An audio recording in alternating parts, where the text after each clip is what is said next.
ครับทักทายสบายดีละค่ะสวัสดีพ่อแม่พี่น้องเบิร์ดหมูทุกคนสำหรับมื้อนี้เฮากะจะเข้าห้วยเนาะไปบางคำหรือว่าไปร้อนทองเนาะโอเควันนี้ไปกัน2 คนกับแม่แล้วก็มีคนในหมู่บ้านหลายๆคนเนาะส่วนไอ้พ่อกับน้องสาวกันยังอยู่เฮือนโอเคไปติดตามชมกันเลยว่าเราจะได้ทองหรือบอกับวงโูเนาะเอาไปกันเลย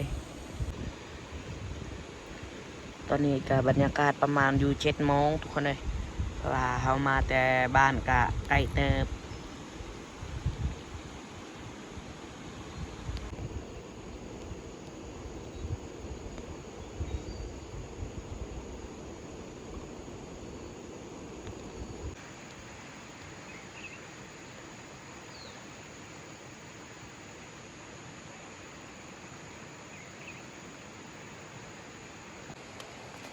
ตอนนี้เราก็จะย่างลงไปหาบอลถีเขาเจ้าบอลคำเนาะทุกคนเอ้ยหรือว่าร้อนทองเนาะ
บ้า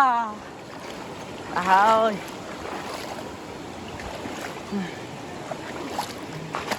เราจะข้ามไปพังพุ่นเนาะทุกคนเลยเราจะไป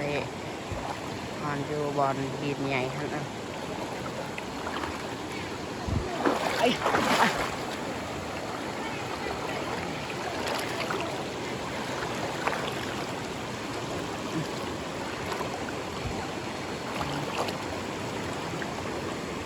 วังเลิก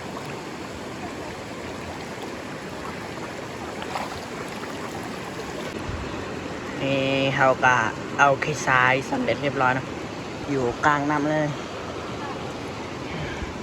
เขาก็จะไปบางอยู่หันนะนี่เอาเก็บได้เนาะทุกคน1 เม็ด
น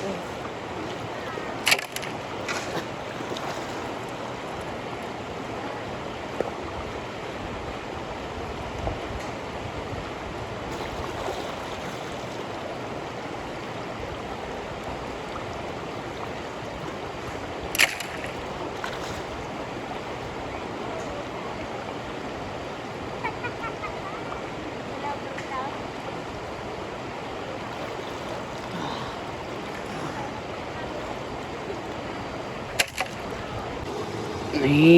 เม็ดที่สองทุกคนเลยเอาไปได้ถ่ายตอนเอาฮอนเนาะนี่ทุกคนกำลังทอนทองเนาะ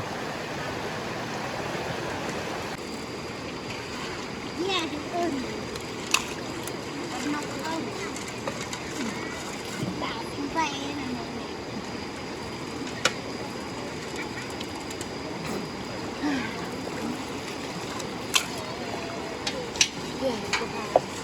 ปลาอามีแต่เงินนี่ได้จับอ่อนนี่บอลลอนนะเดินลูกเดินลูกค้าเรานี่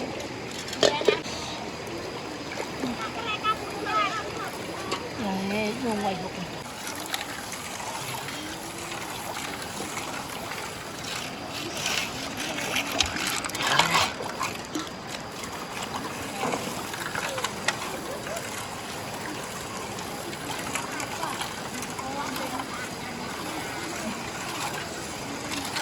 เจ้าเอาดูจนยาวหนังดาวเยอะๆหนังดาว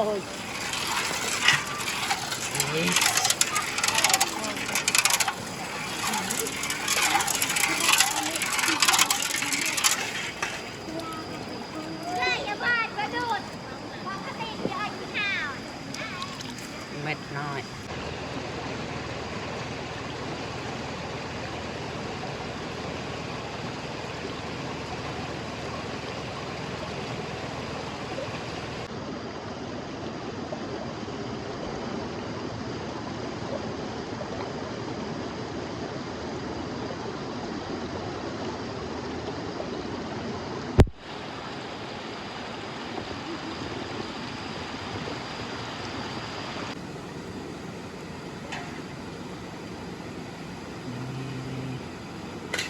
บางคนกำลังบาง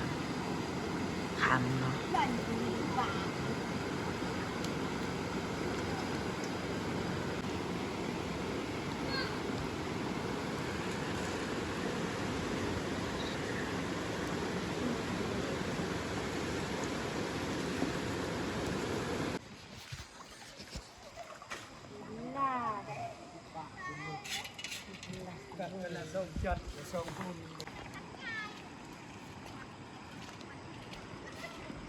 อ๋ออันนี้ก็ได้เวลา 11 โมงจะมาเบิ่งกับทีมงานของเราตัวยูลุงเนาะ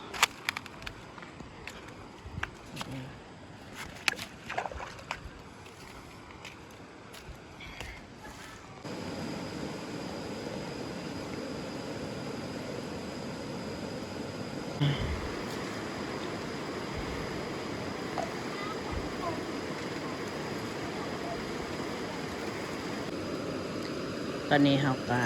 จะจีนางทุกคน2 อันมีอาหาร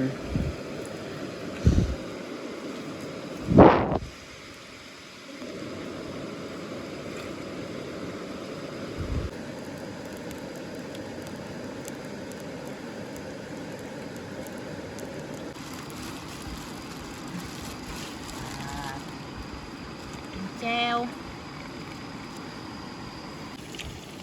โอ้ใส่ใจเด็ก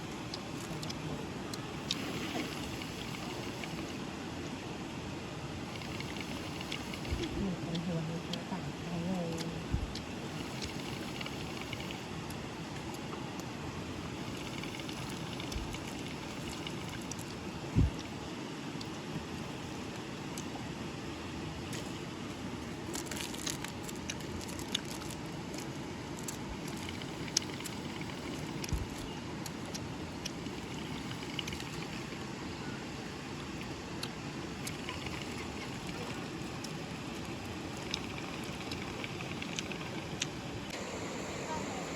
ทุกคนตอนนี้กาเตรียมจะกลับบ้านนะ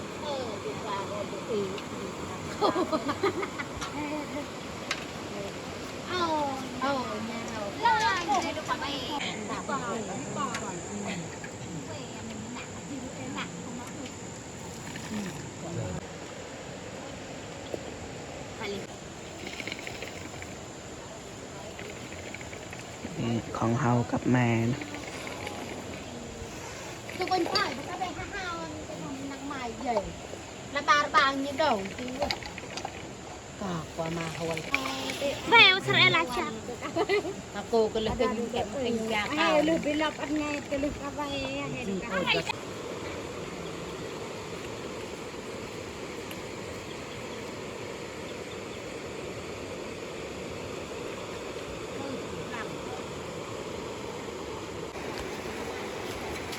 ก็จำเมื่อบาน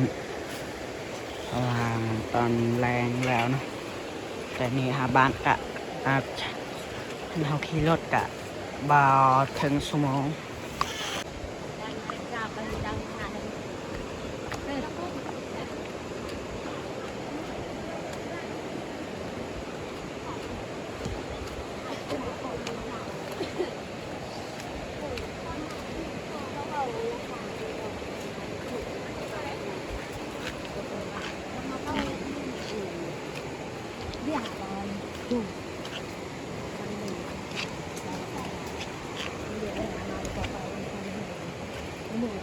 นี่